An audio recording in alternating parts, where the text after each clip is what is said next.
اللہ ہی اللہ کیا کرو، دکھ نہ کسی کو دیا کرو، جو دنیا کا مالک ہے نام اسی کا لیا کرو۔ السلام علیکم ورحمۃ اللہ وبرکاتہ۔ ناظرین استقبال ہے، سواگت ہے آپ کا viral news live studio Jalgaon Maharashtra India میں۔ میں آپ کا میزبان مفتی محمد ہارون ندوی۔ آئیے پیارے ملک بھارت کی بہت ہی خاص بڑی 10 اہم خبروں پر نظر ڈالتے ہیں، لیکن سب سے پہلے میں اپیل کروں گا کہ جو ساتھی نئے ہیں اور ابھی تک اس بے باک سچے چینل سے جڑے نہیں ہیں، اگر آپ چاہتے ہو کہ آپ کو ملک بھارت کی اور پوری دنیا کی صحیح اور سچی خبریں دیکھنے اور سننے کو ملیں تو پھر آپ اس چینل سے جڑ جائیے۔ سبسکرائب کر لیجئے ہمارے اس چینل کو، بیل آئیکن گھنٹی کے بٹن کو بھی دبا دیجئے تاکہ ہماری ہر ویڈیو ہر خبر آپ کو آپ کے موبائل پر مل سکے۔ اور ہاں ناظرین، ہم ہر روز ایک اپیل کرتے ہیں کہ پلیز یہ ایک پرائیویٹ چینل ہے اور چینل چلانے کے لیے پوری ایک ٹیم کام کرتی ہے، بڑا روپیہ پیسہ خرچ ہوتا ہے۔ اگر آپ چاہتے ہو کہ ایسے چینل جو ظلم اور ظالموں کے خلاف بے باک انداز میں بول رہے ہیں، اگر آپ چاہتے ہو کہ ایسے چینل مضبوط ہوں تو پلیز آپ چینل کی فائنینشیل ہیلپ، مالی تعاون، مالی مدد ضرور کیجیے۔ اسکرین پر آپ نظر ڈالیں، ہمارے چینل کا بینک اکاؤنٹ نمبر بھی دیا گیا ہے، اور اگر آپ آن لائن پیسہ بھیج کر مدد کرنا چاہتے ہیں تو گوگل پے، فون پے اور پے ٹی ایم تینوں کا ایک ہی نمبر ہے 9637541786۔ اللہ نے جو بھی آپ کو طاقت دی ہے اس اعتبار سے ہر دن یا ہفتے یا مہینے میں ایک بار ہی صحیح 200، 500، 1000 جو بھی آپ چینل کی مدد کر سکتے ہیں، چینل کی مدد کیجیے، ہمارا ساتھ دیجیے۔ ناظرین اس وقت پہلی بڑی خبر میرے نگاہوں کے سامنے آ رہی ہے، خاتون پہلوان جس نے اس پیارے ملک کا نام پوری دنیا میں روشن کیا، ونیش پھوگاٹ۔ جی ہاں، یہ وہی بہن ہے کہ جس کو مودی اور مودی کے گنڈوں نے کس طریقے سے دلی کی سڑکوں پر گھسیٹا تھا، پیٹا تھا، اور نہ جانے کتنا اس بیٹی کے ساتھ اور اس کے ساتھیوں کے ساتھ ظلم اور تشدد کا معاملہ کیا تھا۔ لیکن یہ وہی بیٹی ہے پھوگاٹ جس نے پھر دوبارہ ہندوستان کا نام روشن کیا اور وہ کشتی کے فائنل میں پہنچ گئی۔ لیکن عجیب خبر سامنے آ رہی ہے کہ اسے نااہل قرار دے دیا گیا، ونیش پھوگاٹ کو نااہل قرار دے دیا گیا، یعنی پیرس اولمپک مقابلوں میں کشتی کے فائنل میں طلائی تمغہ جیتنے کا خواب ہندوستان کا چکنا چور ہو گیا، اور پورے ہندوستان میں اب غصے اور مایوسی کی لہر ہے۔ ہندوستان اس پر سخت احتجاج کر رہا ہے۔ لوگوں نے یہ کہا کہ یہ پھوگاٹ سے ناانصافی ہے۔ لوک سبھا اور راجیہ سبھا میں بھی سخت سوالات اٹھ رہے ہیں، اور کئی ممبران پارلیمنٹ نے یہ کہا ہے کہ یہ ایک قسم کی بڑی سازش ہے۔ یہ وہی بیٹی ہے کہ جس نے اس سے پہلے بھی ملک کا نام روشن کیا، اور آج اگر اولمپک پیرس میں اگر مقابلوں میں فائنل میں پہنچ جاتی تو پھر ملک کا نام اور دنیا میں روشن ہوتا۔ لیکن مسئلہ یہ تھا کہ اس بیٹی کو مودی ہی کی حکومت میں گھسیٹا گیا، مارا گیا، پیٹا گیا۔ یہ بیٹیاں روتی رہی، لیکن بی جے پی کہ ایک نیتا کے خلاف وہ گہار لگاتی رہی کہ اس کو سزا دو، مگر بی جے پی نے اپنے نیتا کو بچانے کے چکر میں ان بیٹیوں کے ساتھ ظلم کیا، تشدد کیا۔ تو لوگ اب یہ کہہ رہے ہیں کہ اگر یہ جیت جاتی تو پیارے پیارے نریندر مودی کس منہ سے اس کو مبارکباد دیتے۔ خیر، ہمارے لیے یہ بڑی دکھ کی خبر ہے اور پورے ہندوستان میں غصے اور مایوسی کی لہر ہے، کیونکہ ونیش پھوگاٹ کو نااہل قرار دے کر اسے اولمپک مقابلوں سے باہر کر دیا گیا۔ ناظرین دوسری بڑی خبر آ رہی ہے، آپ جانتے ہیں کہ پڑوسی ملک بنگلہ دیش کے حالات بڑے برے ہیں۔ وہاں کی ڈکٹیٹر ہٹلر اور نازی قسم کی وزیر اعظم شیخ حسینہ، جی ہاں حسینہ مان جائے گی تو سنا تھا، لیکن حسینہ بھاگ جائے گی دیکھنے کو مل گیا۔ ابھی فی الحال حسینہ کے بڑے برے دن ہیں، مگر خبر آ رہی ہے پڑوسی ملک سے کہ شیخ حسینہ کی پارٹی کے 20 لیڈروں کی لاشیں ملی ہے، یعنی آپ اندازہ لگا سکتے ہیں کہ پبلک وہاں پر کتنے غصے میں ہے۔ لیکن جیسے گزشتہ کل جارنگ پاٹل کا بیان آیا تھا کہ انہوں نے بھی کہا تھا کہ ہندوستان کو بنگلہ دیش کے حالات سے سبق سیکھنا چاہیے، فاروق عبداللہ نے بھی کہا تھا کہ ہندوستان کو بنگلہ دیش کے حالات سے سبق سیکھنا چاہیے، لیکن آج بڑی خبر آ رہی ہے کہ سلمان خورشید ایک بڑے سینئر لیڈر ہے، انہوں نے کہا ہے کہ جو بنگلہ دیش میں ہو رہا ہے ویسا بھارت میں بھی ہو سکتا ہے، یعنی بھارت میں بھی اگر ہٹلر اور نازی انداز باقی رہا، تاناشاہی کا انداز باقی رہا، تو بھارت میں بھی ایسے حالات ہو سکتے ہیں۔ خدا نہ کرے کہ ہمارے بھارت میں ایسے حالات ہو، ہم دعا کریں گے کہ ایسے حالات بنانے والے ہٹلر نازی حکمران ہی ختم ہو جائے تاکہ ہمارا بھارت محفوظ رہے۔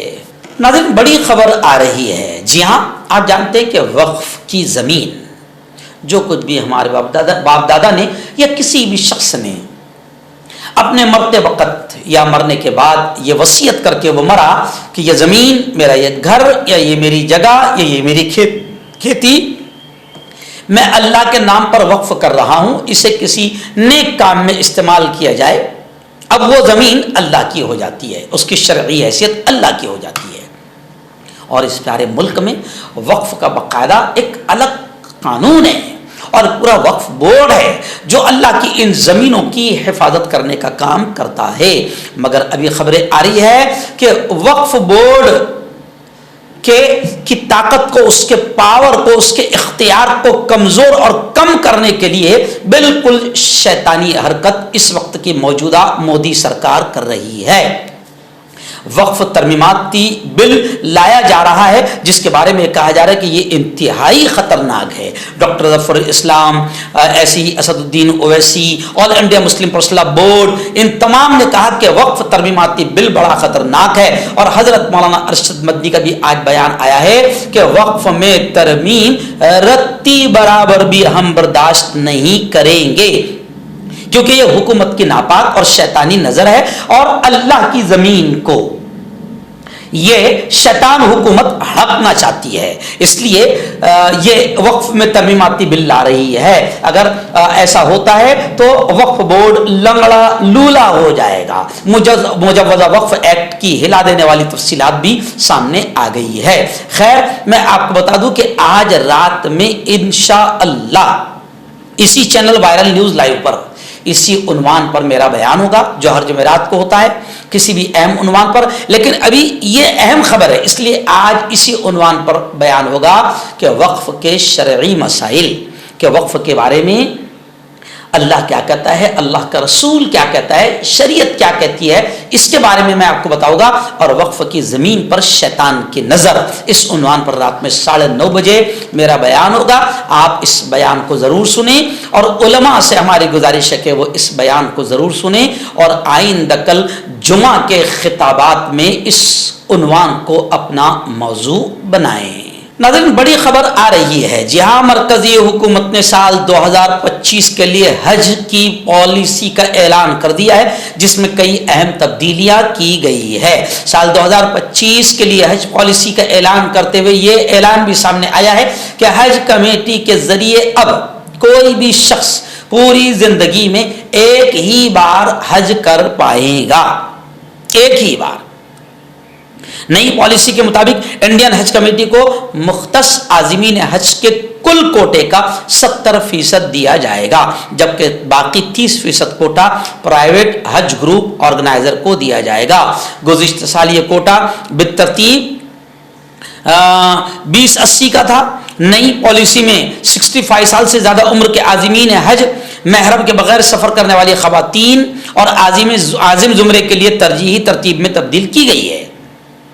2024 کی پالیسی میں 70 سال سے زیادہ عمر کے درخواست دہندگان کو ترجیح دی جاتی تھی۔ 65 سال سے زائد عمر کے افراد نئی پالیسی کے تحت 65 سال یا اس سے زیادہ عمر کے درخواست دہندگان جو حج پر جانا چاہتے ہیں وہ اب اکیلے حج پر نہیں جا سکیں گے، ان کے لیے ضروری ہوگا کہ وہ اپنے ساتھ کسی رشتہ دار کو بطور مددگار لے جائیں۔ خیر، حج کمیٹی کے ذریعے اب یہ اعلان سامنے آ گیا ہے کہ حج کمیٹی یعنی سرکاری طور پر ایک بار زندگی میں ایک ہی بار آدمی سفر حج کو جا سکتا ہے، یعنی ایک مرتبہ حج کمیٹی سے حج کر کے آ گیا تو دوبارہ اگر اسے جانا ہے تو اسے ٹور سے ہی جانا پڑے گا۔ ناظرین، بڑی خبر آ رہی ہے، جی ہاں، بامبے ہائی کورٹ کا جو حجاب پر پابندی برقرار رکھنے کا فیصلہ تھا، اس کو چیلنج کیا جا رہا ہے۔ سپریم کورٹ نے منگل کو کہا کہ ممبئی کے ایک نجی کالج میں طالب علموں کے حجاب، نقاب، برقع، ٹوپی وغیرہ پہننے پر عائد پابندی کو برقرار رکھنے کے بمبئی ہائی کورٹ کے فیصلے کو چیلنج کرنے والی درخواست پر سماعت ہوگی۔ Chief justice D Y Chandrachud اور ان کی بینچ نے کالج کے طلبہ کے ایک گروپ کی طرف سے دائر درخواست پر سماعت کرنے پر رضامندی ظاہر کرتے ہوئے عرضی گزاروں کے وکیل سے کہا کہ معاملہ جلد ہی سماعت کے لیے درج کیا جائے گا۔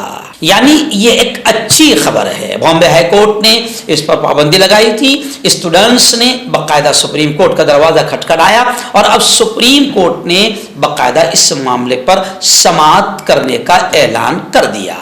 ناظرین، بڑی خبر آ رہی ہے کہ ریاست مہاراشٹر میں minority research and training institute کا قیام عمل میں آ رہا ہے، اور اس training institute, minority research and training institute کے لیے، ادارے کے لیے 11 اسامیاں اور 6 کروڑ 25 لاکھ روپے کے اخراجات کو بھی منظوری ریاستی کابینہ میں دی گئی ہے، جو اقلیتوں کے لیے، الپ سنکھیان کے لیے ایک اہم فیصلہ مانا جا رہا ہے۔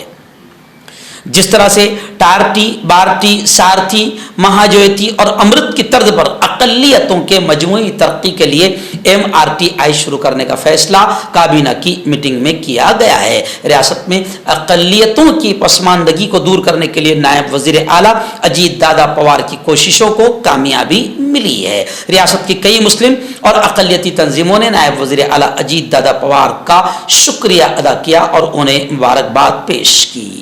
ناظرین، ایک ویڈیو کافی وائرل ہوئی تھی، پاپا نے وار رکوا دی، پاپا نے وار رکوا دی۔ رشیا اور یوکرین کی وار مودی نے رکوایا تھا۔ تو اب وہ ویڈیو کافی وائرل ہوئی تھی، لیکن اسی ویڈیو کو سامنے رکھتے ہوئے، اسی ڈائلاگ کو سامنے رکھتے ہوئے ادھو ٹھاکرے نے وزیر اعظم نریندر مودی پر طنز کیا، جی ہاں، کمنٹ کیا اور کہا کہ روس اور یوکرین کی جنگ رکوا دی، اب بنگلہ دیش کی وار کو بھی رکوا دو نا پاپا۔ جی ہاں، بنگلہ دیش اپنا پڑوسی ملک ہے، وہاں کتنا تشدد ہو رہا ہے، وہاں کی وزیر اعظم بیچاری آپ کی گود میں آ گئی ہے، یہاں پناہ لے رہی ہے، حفاظت مانگ رہی ہے، تو پاپا وہاں بنگلہ دیش کا بھی وار رکوا دو نا۔ اور ادھو ٹھاکرے نے زبردست انداز میں نریندر مودی پر طنز کیا۔ بنگلہ دیش میں سیاسی عدم استحکام پھیل گیا ہے۔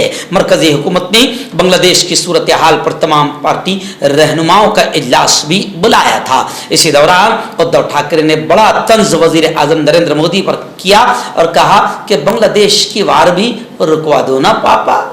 تو میں حکیم جاوید، کیا آپ کو شوگر ہے یا آپ کے بدن میں درد رہتا ہے، جیسے جوڑوں کا درد، نسوں کا درد، گٹھیا ہوا ہے؟ اس کے علاوہ اگر آپ کو بواسیر ہے، خونی والی ہو، مسے والی ہو، اور اگر آپ اپنی شادی شدہ زندگی کو لے کر خوش نہیں ہیں، تو آپ ہمیں کانٹیکٹ کر سکتے ہیں۔ یہاں گارنٹی کے ساتھ جڑی بوٹی سے علاج کیا جاتا ہے۔ تھینک یو سو مچ۔ ناظرین، بڑی خبر آ رہی ہے۔ آپ جانتے ہیں کہ ٹرین میں پولیس والے کی فائرنگ کا معاملہ کافی گرمایا تھا، پال گھر ٹرین فائرنگ کیس۔ جی ہاں، جو ممبئی سے شاید راجستھان کی طرف ٹرین جا رہی تھی، جے پور، اس میں ایک کانسٹیبل چیتن سنگھ چودھری، جس نے اپنی پستول سے 3 مسلمانوں کو مارا تھا، اس کو بچانے کی بھی کافی کوشش کی گئی، لیکن اسی وقت میں نے کہا تھا کہ یہ پاگل نہیں ہے، یہ مجرم ہے، یہ آتنکوادی ہے، یہ مسلمانوں سے نفرت کرنے والا ہے۔ اگر اس کا ذہنی سنتولن خراب ہوتا تو یہ دیکھ دیکھ کر مسلمانوں کو نہ مارتا، بلکہ کسی کو بھی مار دیتا۔ ہم نے وہ چیز کہی تھی، الحمدللہ آج خبر آ رہی ہے کہ وہ ہماری بات صحیح ہو گئی اور عدالت میں اس پولیس اہلکار کے خلاف الزامات طے ہو گئے۔ قتل اور مذہب کی بنیاد پر دشمنی کو فروغ دینے کا چارج اس پر لگا ہے، یعنی اس نے باقاعدہ مذہب کی بنیاد پر یہ نیچ اور گھٹیا حرکت کی تھی۔ عدالت نے اس بات کو کہہ دیا ہے۔ مہاراشٹر کی بڑی خبر آ رہی، جی ہاں، وزیر اعلیٰ شندے، مکھیہ منتری ایک ناتھ شندے کی صدارت میں ریاستی کابینہ کی میٹنگ میں 13 اہم فیصلے لیے گئے ہیں، جن میں بڑا ایک اہم فیصلہ یہ بھی ہے کہ بغیر اجازت درخت کاٹنے پر 50,000 روپے کا جرمانہ ہوگا۔ ریاست میں اسمبلی الیکشن کے مد نظر ریاست کی سیاست میں ہلچل بڑھ گئی ہے۔ مختلف جماعتوں کے سیاسی رہنماؤں کے دورے جاری ہے۔